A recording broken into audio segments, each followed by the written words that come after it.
Selamat siang saudara-saudari yang terkasih dalam nama Tuhan Yesus Kristus. Kiranya kita semua dalam keadaan sehat dengan penuh sukacita untuk boleh memulai persekutuan doa virtual BTPN pada siang hari ini. Kita akan memulai persekutuan kita undang Roh Kudus hadir dalam hati kita bersatu dalam doa. Ya Allah Bapa kami yang bertata dalam kerajaan surga, terima kasih Tuhan buat kesempatan yang baik yang Kau berikan kepada kami. Bapa, pada siang hari ini kami akan memulai ibadah virtual BTPN pada siang hari ini Bapa.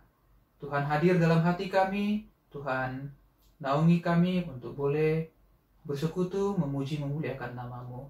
Terima dan sempurnakan doa kami, dalam nama anak-Mu Tuhan Yesus, kami telah berdoa dan mengucap syukur. Amin. Bersukacitalah senantiasa di dalam Tuhan Yesus Kristus. Saudara-saudari yang terkasih, kita akan bernyanyi, kita angkat lagu pujian, bersyukurlah.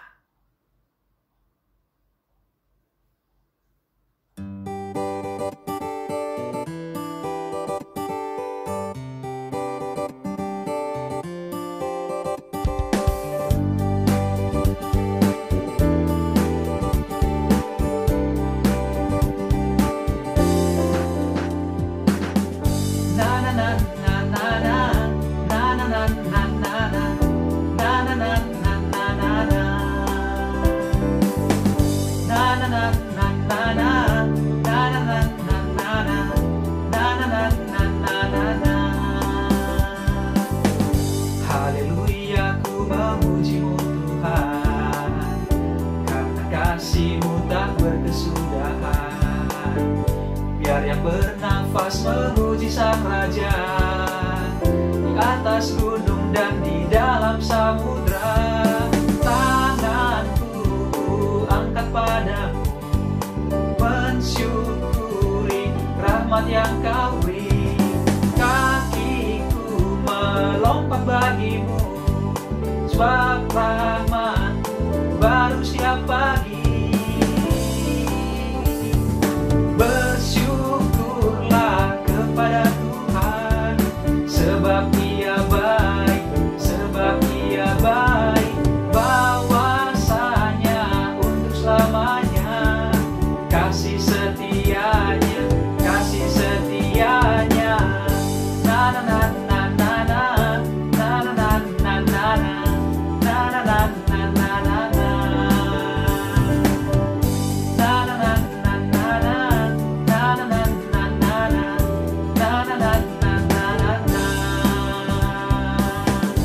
Haleluya, ku memuji-Mu Tuhan, karena kasih-Mu tak berkesudahan. Biar yang bernafas memuji Sang Raja di atas gunung dan di dalam samudra. Tanganku angkat padamu, mensyukuri rahmat yang Kau beri. Kakiku melompat bagimu, sebab rahmat-Mu baru setiap pagi. Bersyukurlah kepada Tuhan, sebab Ia baik, bahwasanya untuk selamanya. Kasih setianya, bersyukurlah kepada Tuhan, sebab Ia baik, bahwasanya untuk selamanya. Kasih setianya.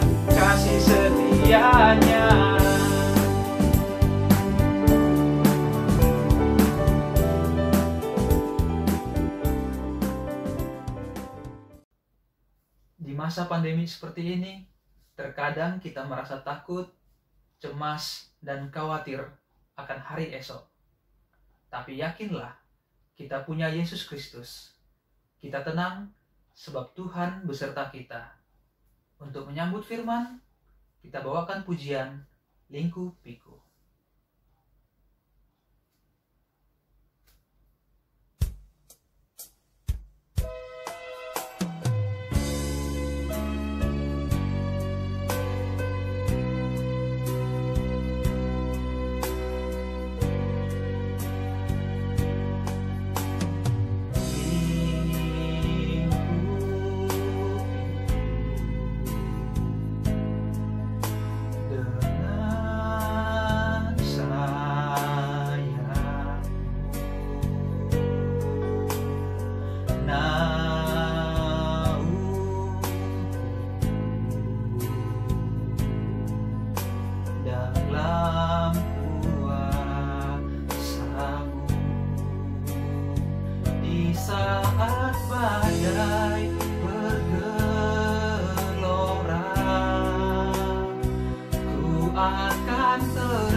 bergelora, ku akan terbang bersamamu. Bapa, kau Raja atas semesta, ku tenang sebab kau Allah. Di saat badai bergelora, ku akan terbang bersamamu. Bapa, kau Raja atas semesta, ku tenang sebab kau Allah. Di saat badai bergelora, ku akan terbang bersamamu. Bapa, kau Raja atas semesta, ku tenang sebab kau Allah. Ku tenang sebab kau Allah. Ku tenang sebab kau Allah.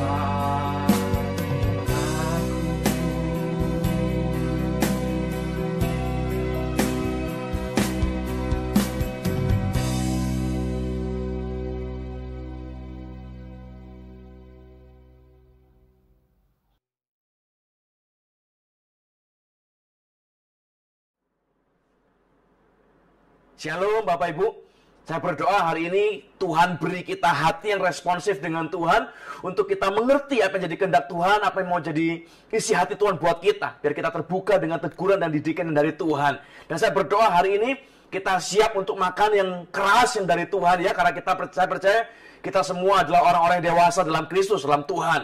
Hari ini kita baca dulu firman Tuhan Matius pasal 5 ayat yang ke-9. Matius pasal yang kelima ayat yang ke-9. Saya akan bacakan firman Tuhan buat kita semua. Kita berkata begini. Berbahagialah orang yang membawa damai, karena mereka akan disebut anak-anak Allah. Dalam terjemahan bahasa Inggris dia berkata, Blessed are the peacemakers, for they shall be called sons of God. Jadi Alkitab itu menulis bahwa ada orang, golongan orang tertentu yang disebut sebagai peacemakers. Orang yang menciptakan damai, yang membuat damai. Jadi di mana mereka ada, di mana orang-orang ini berada, di situ sekelilingnya mereka akan merasakan damainya Tuhan. Ada kedamaian, ada kenikmatan tersendiri. Kita senang kalau ada mereka, kita jadi sukacita waktu ada mereka. Itu namanya peacemaker. Nah, tapi Alkitab kita bukan cuma menulis hanya peacemaker. Nah, nanti kita akan belajar. Kita akan melihat hari ini, di dunia ini ternyata ada 3 macam orang.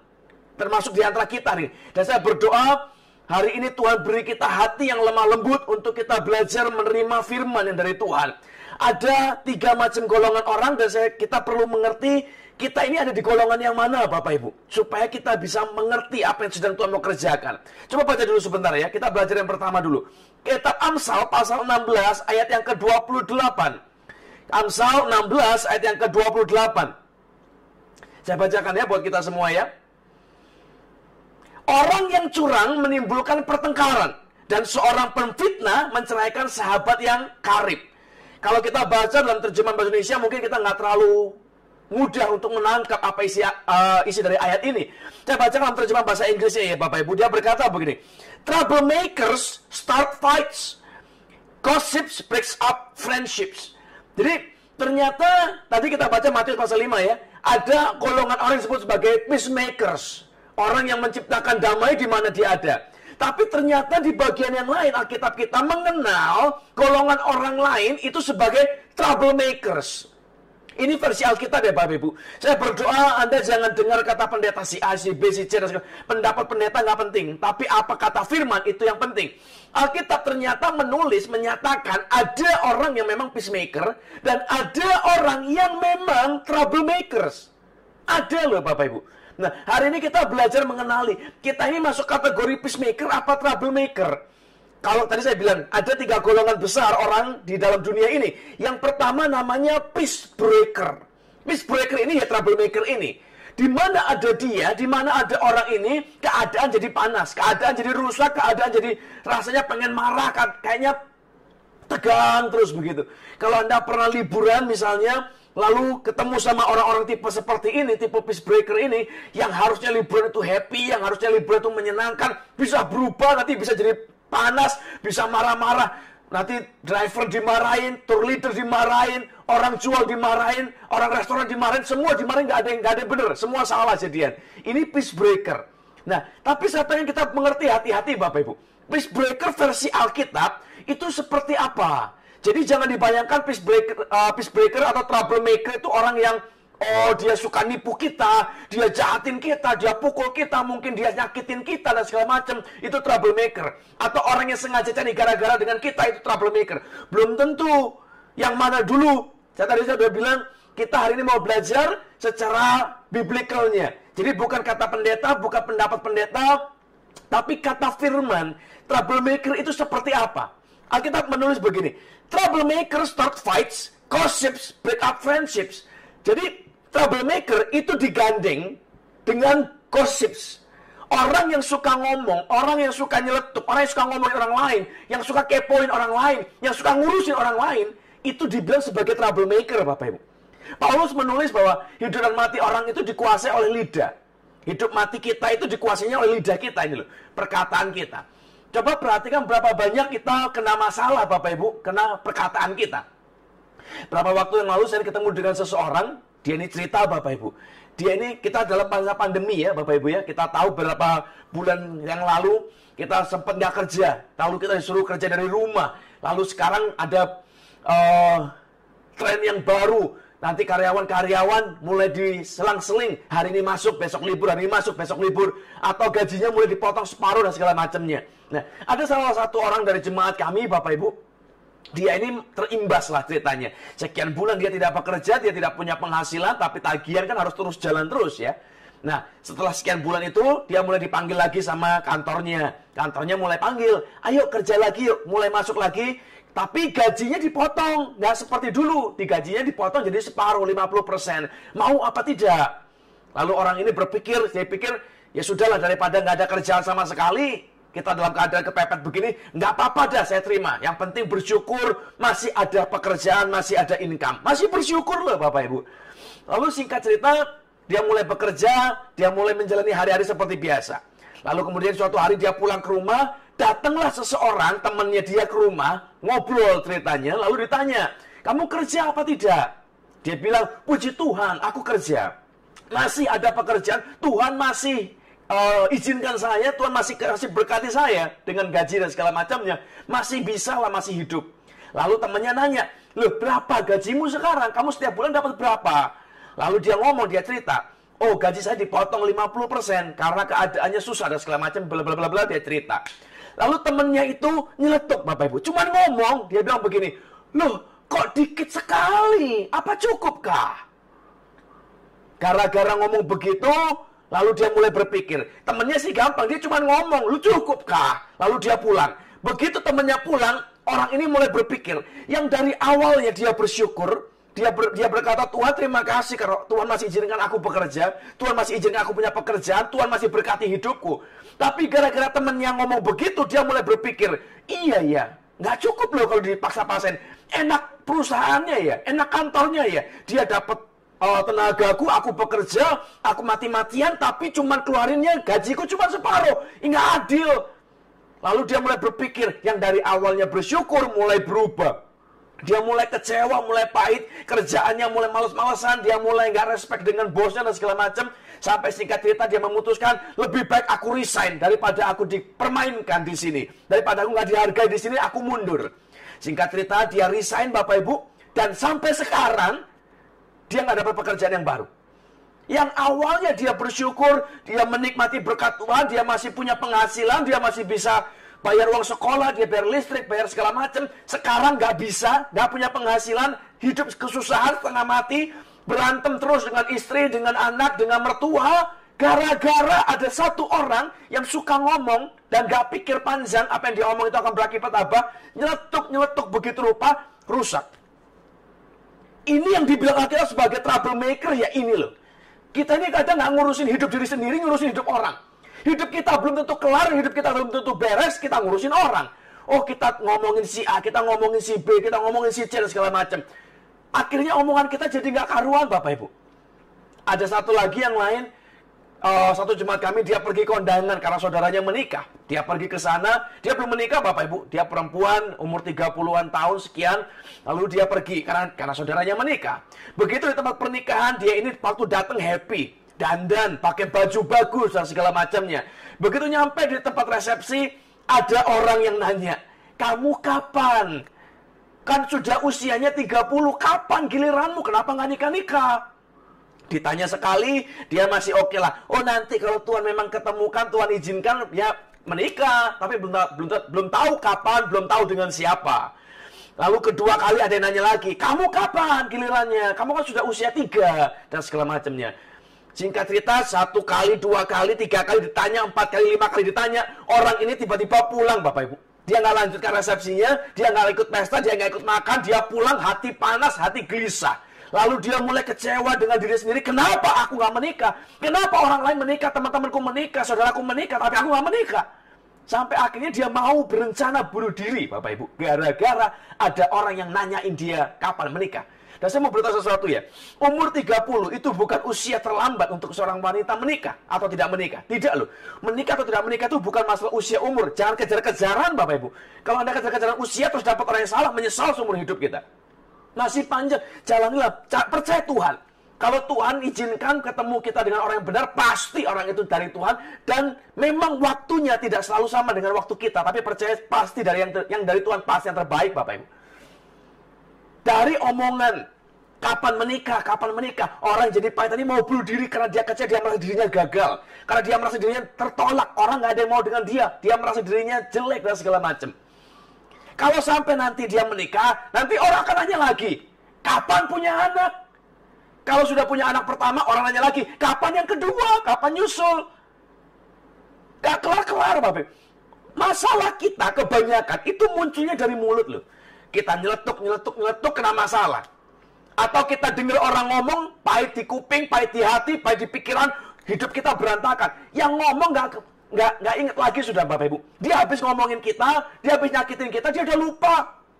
Kita yang setengah mati, kita yang ngalamin, kita yang ngerasain susahnya, kita yang ngerasain payahnya, kita yang hancur-hancuran, dianya gampang. Jadi hari ini saya berdoa, kita belajar mengenai baik-baik. Ada orang-orang tertentu dalam hidup ini, Bapak Ibu, yang dia ini adalah troublemaker. Dan saya ini ngomong dengan hati-hati, Bapak Ibu. Troublemaker bisa ada di tempat kerja kita.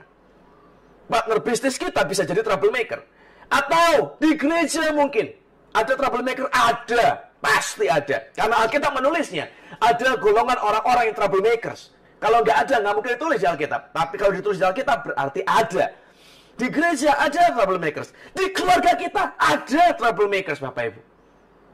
Nah, hari ini kalau kita melihat diri kita sendiri, ternyata kita orangnya yang suka nyeletuk-nyeletuk.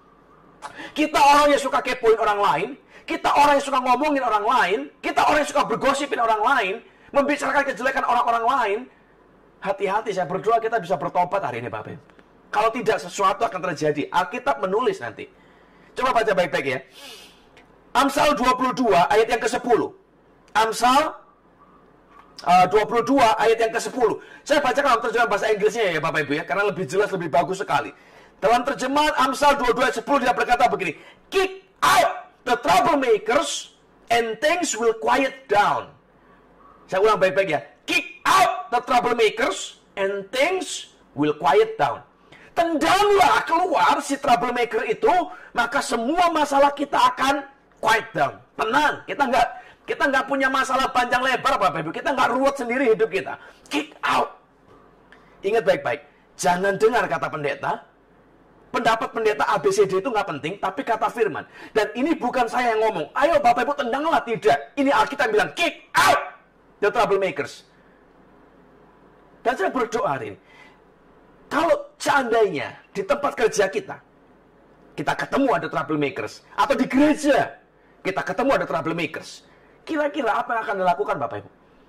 Apa Anda akan berdoa buat dia? Anda akan puasa buat dia? Anda akan layani dia? Atau apa? Ingat baik, jangan salah dengan pendapat pendeta atau pendapat gereja. Tapi apa pendapat Tuhan, apa yang Tuhan mau, itu yang penting. Alkitab menulis, kick out the troublemakers. Dia tidak ada ayat yang berkata begini, pray for the troublemakers. Nggak ada loh Bapak Ibu. Atau fasting for the troublemakers. Nggak ada. Adanya adalah kick out the troublemakers. Kita diajar dengan firman oleh Alkitab kita untuk tidak berkompromi. Orang-orang troublemakers akan membuat hidup Anda berantakan. Bedakan baik-baik ya Bapak Ibu. Gereja kadang-kadang mengajar kita, tapi kadang kita salah untuk menangkap. Gereja kadang mengajar begini, oh kita itu nggak boleh marah sama orang. Padahal kemarahan atau emosi itu adalah bagian pemberian Tuhan. Kalau kita nggak pernah marah atau mau marah nggak bisa marah, disuruh nahan terus-terusan bisa gila kita suatu hari. Lalu kita menulis, oh kita nggak boleh dalam tanda kutip menyakiti orang. Menyakiti orang itu bukan kita pukuli dia, bukan. Tapi kita sikap tegas, kita kadang dibilang nggak boleh. Orang Kristen harus penuh kasih, harus ngalah, harus menerima, dianiaya juga diterima, tampar pipi kanan, terima pipi kiri. Anda jangan salah mengartikan ayat itu.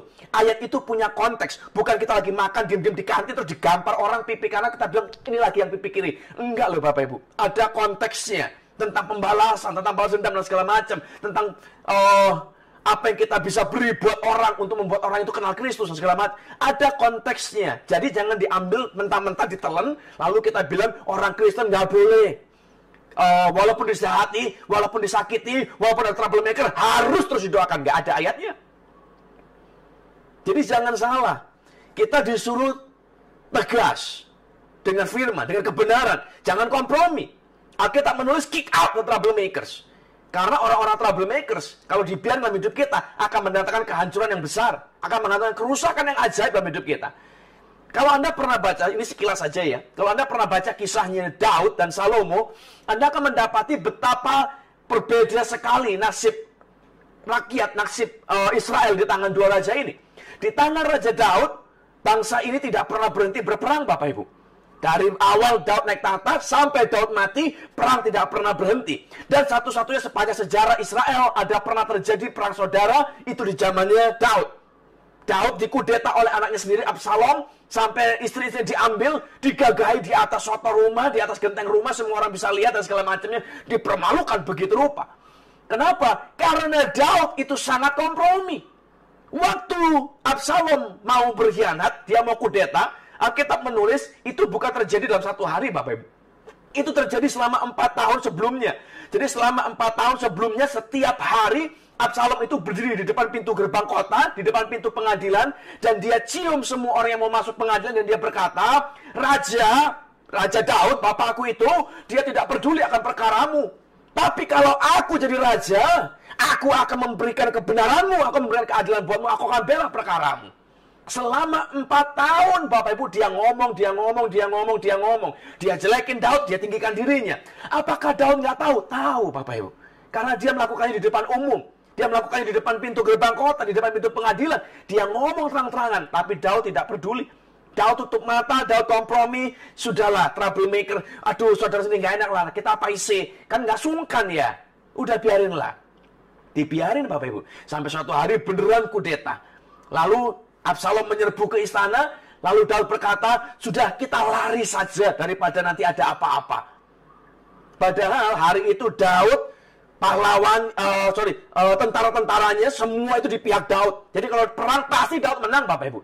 Tapi dia tidak, dia memilih kabur, dia memilih lari. Dia pilih kompromi daripada ribut, daripada ruwet, udah kita kabur sajalah. Singkat cerita, begitu Daud kabur, Absalom mengejar, ketangkep Bapak Ibu, ketemu perang besar. Lalu lagi mau perang, Daud ngomong sama perwiranya, sama Yoab, sama panglimanya. Kalau kau ketemu dengan orang muda itu, Absalom itu, perlakukanlah dia dengan lunak karena aku.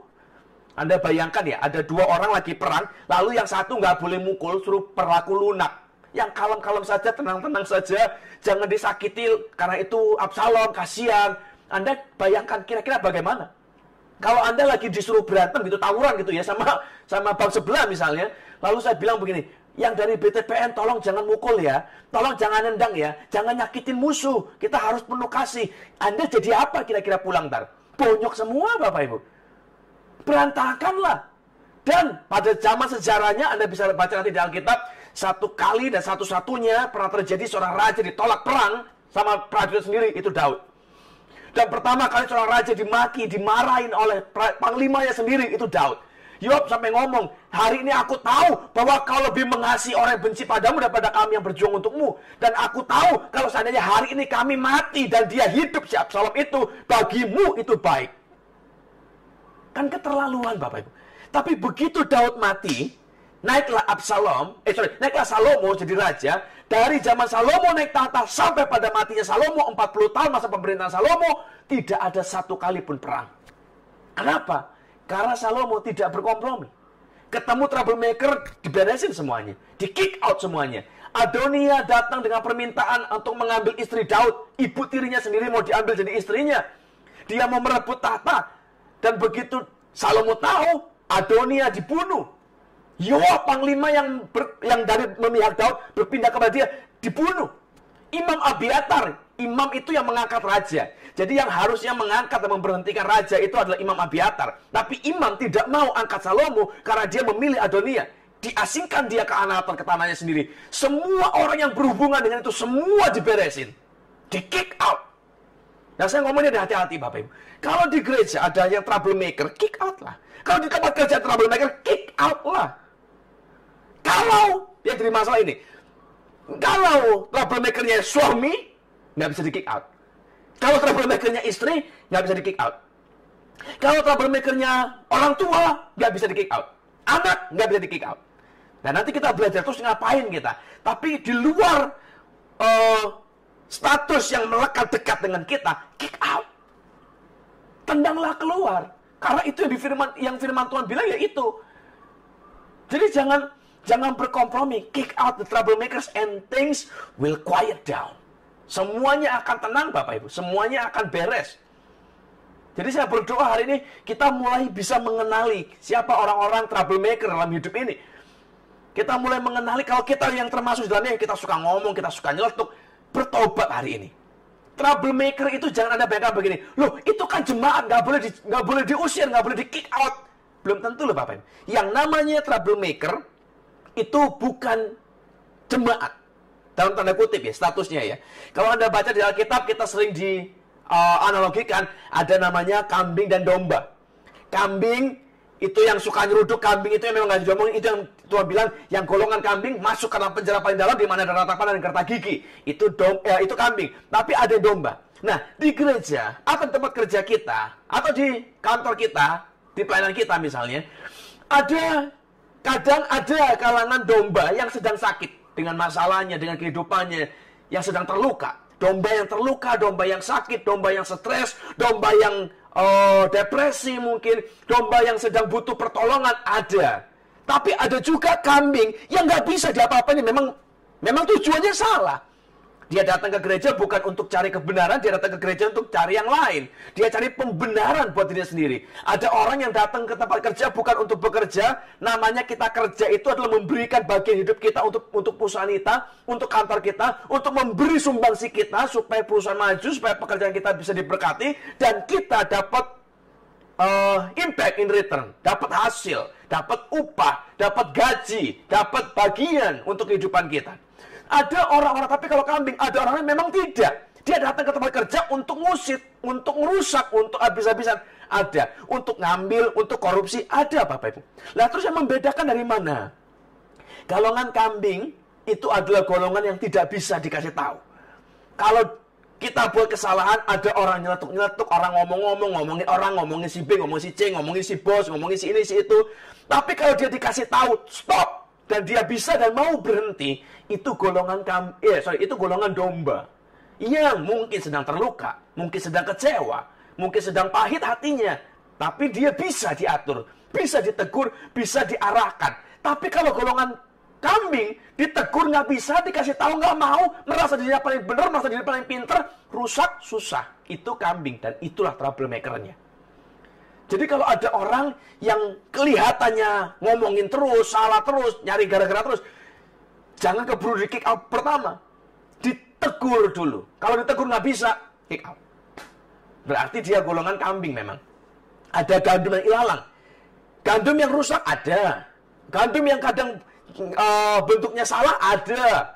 Tapi kan dia nggak selamanya. Dibenerin bisa, dilihat bisa, diperbaiki bisa, dimakan bisa, dinikmati bisa. Tapi ada yang lain yang ilalang, nggak bisa Bapak Ibu. Memang dia mencekik yang lain. Ilalang itu memburu tanaman lain yang ada di sekitar dia. Kalau kita biarkan troublemakers ini ada di sekeliling kita, kita akan rusak Bapak Ibu. Hidup kita rusak, hidup kita berantakan, pekerjaan kita berantakan, keluarga kita berantakan. Sama seperti kehidupan Daud. Begitu Daud biarkan troublemaker, rusak semuanya. Jadi hari ini saya berdoa, kalau Anda ketemu golongan orang pertama, peace breaker, si troublemaker, kick out. Kalau Anda secara jujur berkata, kayaknya saya orangnya. Saya suka ngomong-ngomongin ini. Di tempat kami ada satu orang, Bapak Ibu, yang rasanya dia ini kayak maha tahu gitu ya. Oh, si A ngapain dia tahu. Si B cerita terbaru dia tahu. Si C gosip terbaru dia tahu. Semua dia tahu. Bertobatlah. Kalau kau tahu pun, tahanlah untuk dirimu sendiri. Kalau pimpinanmu salah, tegurlah. Kalau dia ngomongin, tegurlah. Kalau bawahanmu salah, tegurlah. Kalau nggak bisa tegur, ya kick out. Kalau bosnya yang salah, bagaimana? Ya tegurlah. Kalau nggak bisa, ya keluarkanlah dirimu. Kalau nggak, percuma. Anda kan setengah mati di sana. Dan saya ini ngomong dengan sangat hati-hati, Bapak. Saya bukan bilang, ayo keluar semua dari kepercayaan sekarang. Tidak. Hati-hati, pisahkan dan bedakan kambing dan dombanya. Bagian golongan orang kedua, ada namanya peace faker. Orang kedua ini, dia ini kelihatannya semua baik-baik saja, Bapak Ibu. Kelihatannya, cincaian lah. Lihat sesuatu yang salah, wah biarinlah, nggak apa-apa lah. Nanti lihat bosnya salah, wah ya jangan ditegur lah, ntar kita susah hidup kita. Lihat pendeta yang salah, udah biarin itu urusan dia dengan Tuhan. Kita jangan usah ikut-ikut, jangan. Kalau Anda baca kitab 2 Samuel 15 ayat 13, ini yang tadi saya cerita ya, masalah Daud, waktu awal mulanya Absalom, coba saya bacakan bentar. 2 Samuel 15 ayat 13. Lalu datanglah seorang mengabarkan kepada Daud, katanya, hati orang Israel telah condong kepada Absalom. Kemudian berbicaralah Daud kepada semua pegawainya yang ada bersama-sama dengan dia di Yerusalem. Bersiaplah, marilah kita melarikan diri. Sebab jangan-jangan kita tidak akan luput daripada Absalom. Pergilah dengan segera, supaya ia jangan dapat lekas menyusul kita dan mendatangkan celaka atas kita, dan memukul kota ini dengan mata pedang. Para pegawai raja berkata kepada raja, terserah kepada tuanku raja, hamba-hambamu ini siap. Nah, kalau Anda coba lompat ke bawah sebentar, 2 Samuel 18 ayat 5, ini perintah Daud kepada Yoab. Dia berkata begini, dan raja memerintahkan kepada Yoab, Abisai dan Itai demikian, perlakukanlah Absalom orang muda itu dengan lunak karena aku. Dan seluruh tentara mendengar ketika raja memberi perintah itu kepada semua kepala pasukan mengenai Absalom. Jadi hari ini saya berdoa begini, Pak, jangan jadi peace faker. Kita tahu ada yang salah, kita diem. Kita tutup mata kan. Ya daripada repot, daripada ribet, daripada kita kena masalah, udah diem sajalah. Kalau lihat pendetanya salah, udah biarin aja lah. Itu urusan dia dengan Tuhan. Tidak ada ayatnya, Bapak Ibu, di Alkitab itu urusan pendeta dengan Tuhan. Itu nggak ada. Urusan imam dengan Tuhan nggak ada. Kalau Tuhan singkapkan kesalahan mereka, itu berarti tugas Anda dan saya untuk memberikan kebenaran. Masalah dia mau terima atau tidak, itu urusan nanti. Apa sih yang paling buruk terjadi, Bapak Ibu, waktu kita berani konfrontasi, waktu kita berani bicara kebenaran, yang paling jelek terjadi, Anda dibenci. Yang paling jelek terjadi, Anda dipecat. Tapi perhatikan ini, bahwa berkat Tuhan kehidupan Anda tidak pernah ditentukan oleh bos Anda, tidak pernah ditentukan oleh pemimpin Anda. Hidup Anda ditentukan oleh Tuhan.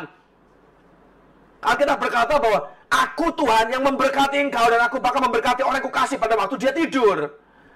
Jadi saya berdoa hari ini biar kita benar-benar mengerti bahwa kalau Tuhan berkenan atas hidup kita, Bapak Ibu, sekalipun ada orang-orang yang berusaha menutup pintu kita, menutup berkat kita, menyusahkan kita, kalau Tuhan berkenan atas hidup kita, tidak seorang pun bisa menutup berkat Tuhan.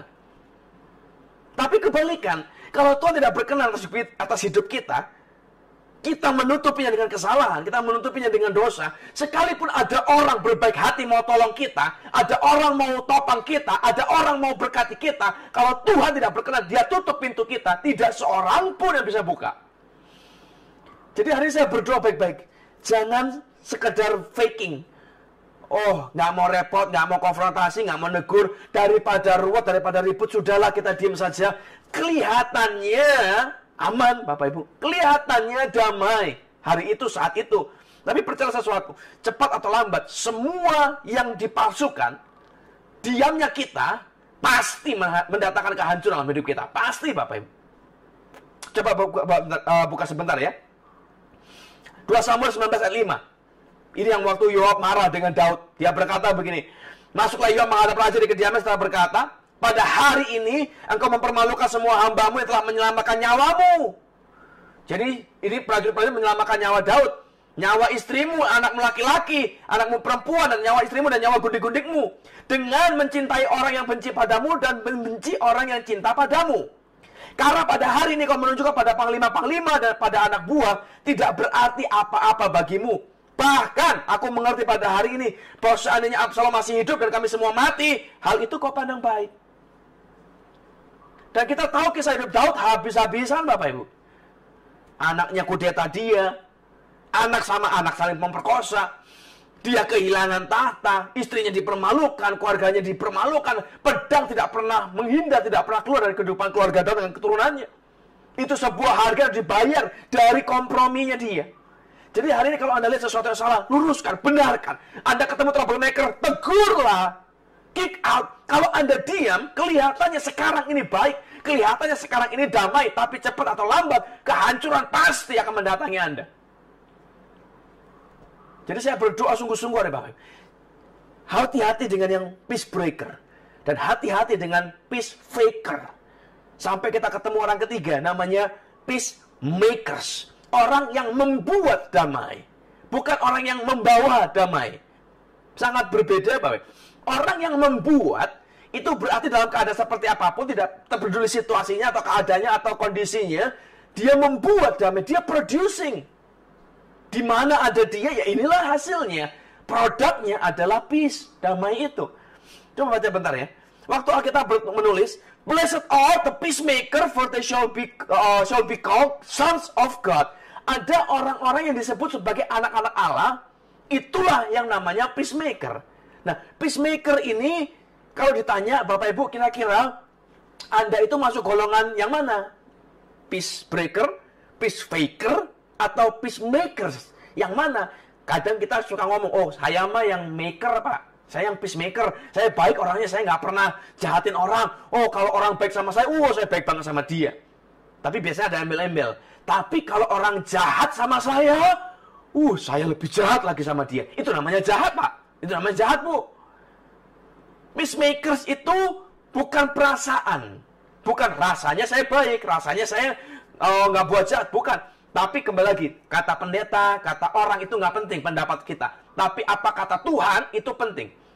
Salah satu standarnya, orang yang dibilang sebagai peacemakers, shall be called sons of God, disebut anak-anak Allah, itu adalah orang yang fokus pada problemnya, bukan pada personnya. Jadi kalau ada masalah, yang dilihat itu bukan orangnya. Jadi kalau nanti Anda misalnya pulang ke rumah, ketemu suami atau ketemu istri, lalu hitung-hitungan ada tagihan, duitnya nggak cukup. Lalu kalau Anda berkata, oh ini gara-gara kamu kerjanya nggak beres, kamu males. Kalau kita bilang kamu, orang, kita ini troublemaker, Bapak Ibu. Kita cari gara-gara, mulut kita menyerang orang. Kalau mau jadi peacemaker, salah satu cirinya lebih gini. Kita tidak fokus dengan personnya. Kita nggak nyalain orangnya. Kita fokus pada problemnya.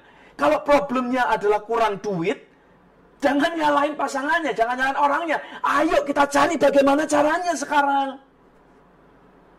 Itu peacemaker. Problemnya ini adalah sumbernya dan kita harus mengerti. Coba perhatikan baik-baik ya. 2 Samuel pasal 12 ayat 7. 2 Samuel pasal 12 ayat yang ke-7. Ini kisah Daud waktu ditegur oleh Nathan. Alkitab berkata begini. Kemudian berkatalah Nathan pada Daud, engkaulah orang itu. Demikian firman Tuhan Allah Israel.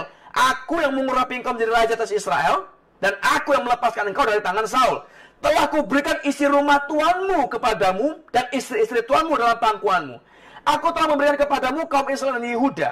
Seandainya itu belum cukup, tentu ku tambah lagi ini dan itu padamu. Mengapa kau menghina Tuhan dengan melakukan apa yang jahat di matanya? Uria orang Het itu kau biarkan tewas oleh pedang. istrinya kau ambil dari istrimu, dan dia sendiri telah kau biarkan dibunuh oleh pedang Bani Amon.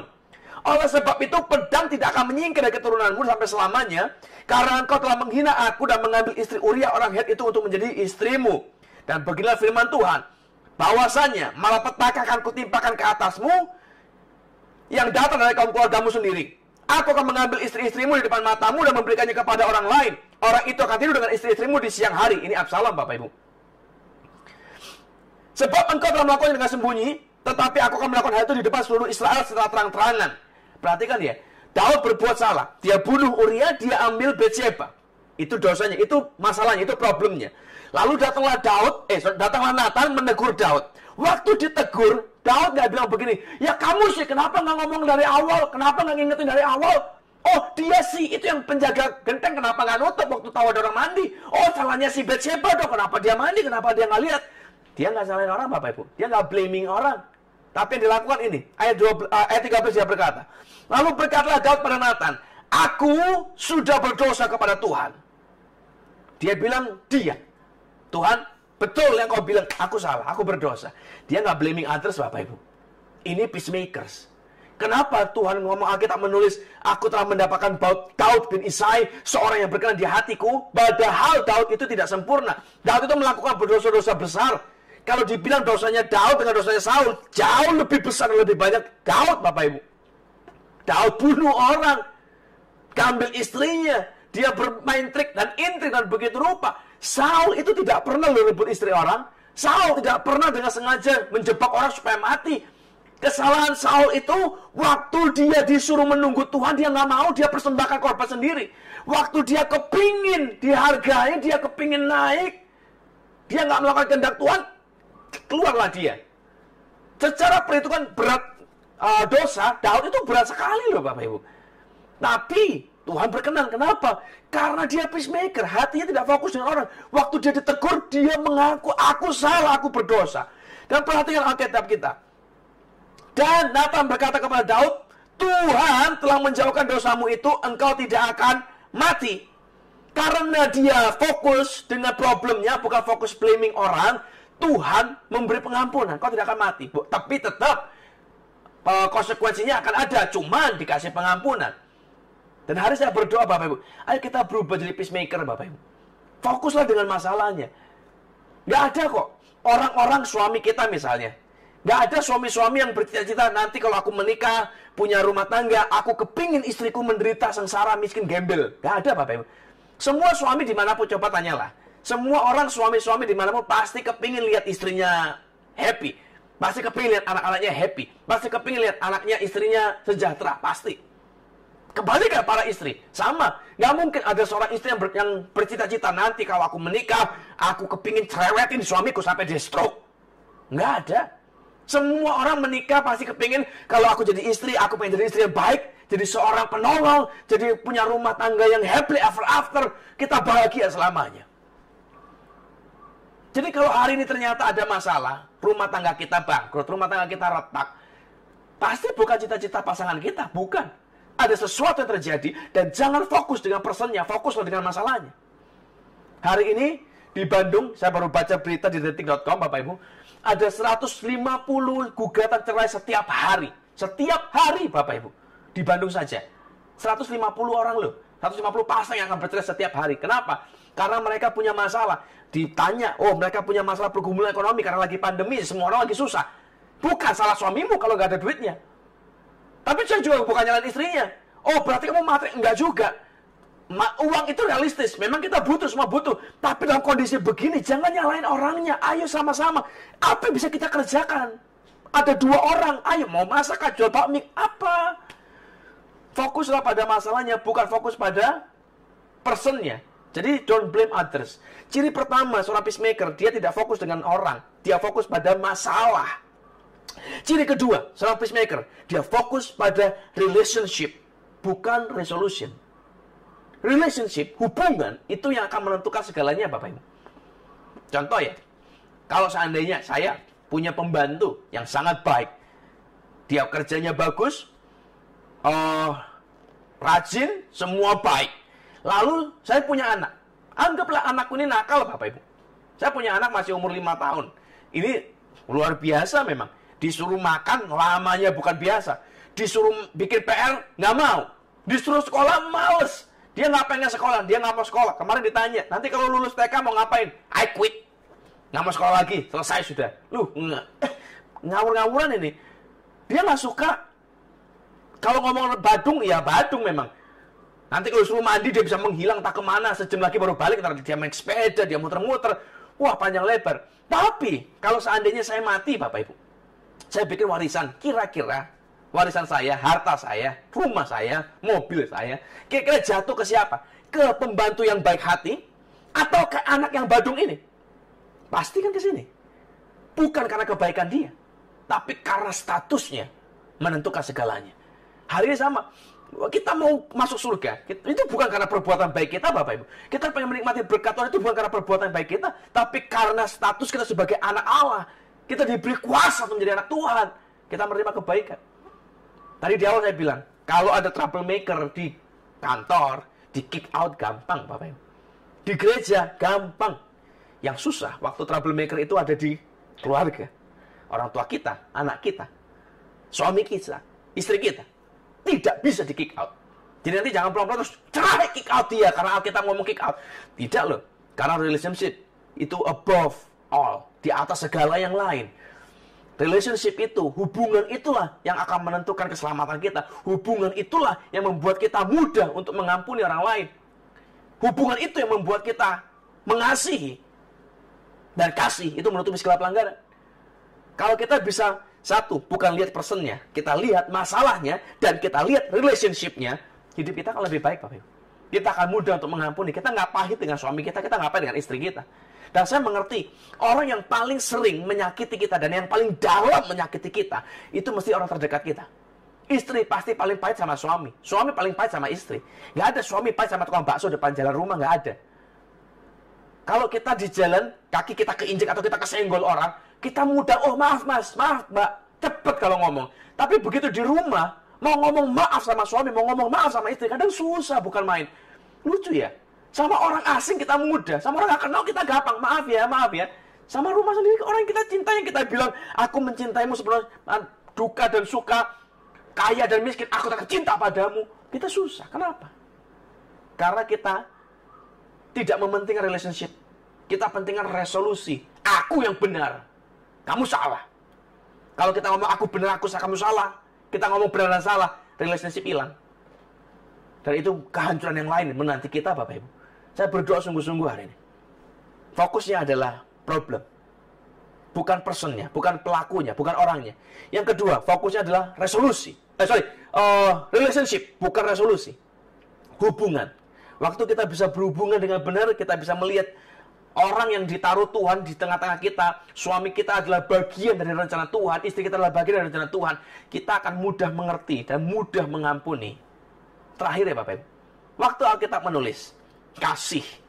Kita tahu juga ada slogan, ada pepatah berkata, love never fails. Betul, love never fails. Tapi yang namanya love never fails, itu bukan berarti kasih itu cuman, oh aku cinta lalu selesai, tidak. Kasih dalam bahasa Ibrani, yang ditulis di Alkitab sebagai love never fails, kasih dalam bahasa Ibrani itu adalah ahava. Ahava itu termasuk dalam kategori kata kerja, bukan kata sifat. Bukan perasaan, oh rasanya aku jatuh cinta. Alkitab tidak mengenal rasanya jatuh cinta, nggak ada. Tapi Alkitab menulis, kasih, love, itu murah hati, perbuatan. Kasih itu mengampuni. Kasih itu menutupi. Kasih itu menahan segala sesuatu. Kasih itu percaya segala sesuatu. Kasih itu action. Waktu kita bicara tentang relationship, kita mengasihi suami kita mengasihi istri kita dengan action, bukan dengan perasaan ya. Kalau Anda mengasihi suamimu dengan perasaan, perasaanmu akan hilang suatu hari. Kalau kau mengasihi istrimu dengan perasaan, perasaanmu akan hilang suatu hari. Tapi kalau kau mengasihi istrimu, mengasihi suamimu dengan action, dengan tindakan yang nyata, love never fails, Bapak Ibu. Cinta tidak akan pernah gagal, kasih nggak pernah gagal. Dan waktu kita mengasihi orang, kita akan mudah untuk hidup dengan dia. Hari ini saya baru baca di artikel di detik.com juga, Bapak Ibu. Ada sebuah artikel yang berkata begini. Penelitian menunjukkan, menulis hasil penelitian berkata begini. Kita tidak mungkin, perhatikan kata tidak mungkin ya. Kita tidak mungkin bisa marah kepada orang yang membuat kita tertawa. Dia menulis, kita tidak mungkin bisa marah kepada orang yang membuat kita tertawa. Ya betul, kalau dia ngomong, ya kalau kita ketawa gimana mau marah Bapak Ibu. Tapi kalau kita nggak pernah ketawa, suami bikin lelucon, kita bengong, garing banget. Awas, hati-hati. Love-nya mulai hilang. Love-nya pudar. Dan jangan menunggu untuk love itu hilang sepenuhnya, atau ya kalau memang nggak ada rasa gimana? Love itu bukan feeling. Love is an action. Jadi saya berdoa hari ini, Bapak Ibu, ayo berubahlah. Fokus pada problemnya, bukan pada personnya, dan fokus pada relationship-nya. Kerjakanlah kasih, sebab kasih menutupi banyak sekali pelanggaran. Saya berdoa hari ini, hidup kita bisa jadi lebih baik, kita diberkati Tuhan, dan kita menikmati peace dalam hidup kita. Dalam nama Yesus. Amin.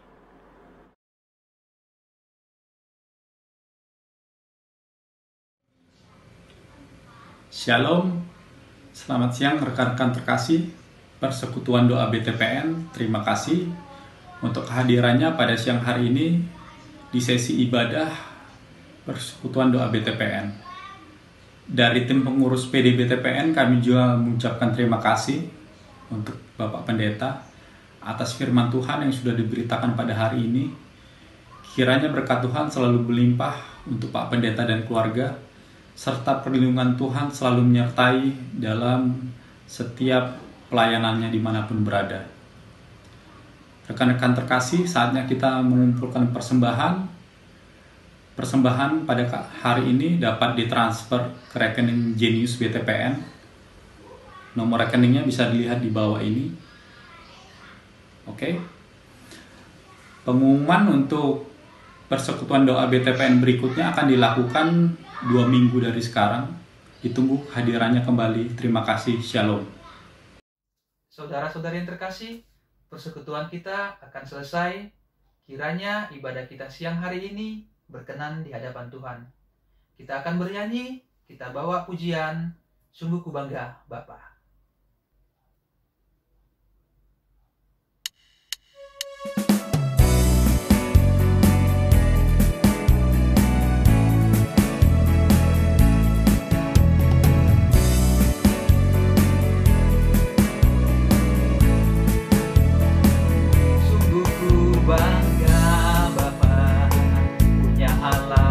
Seperti Engkau, sungguh ku bangga Yesus.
Hari ini, mari kita angkat tangan kita sama-sama, Bapak Ibu.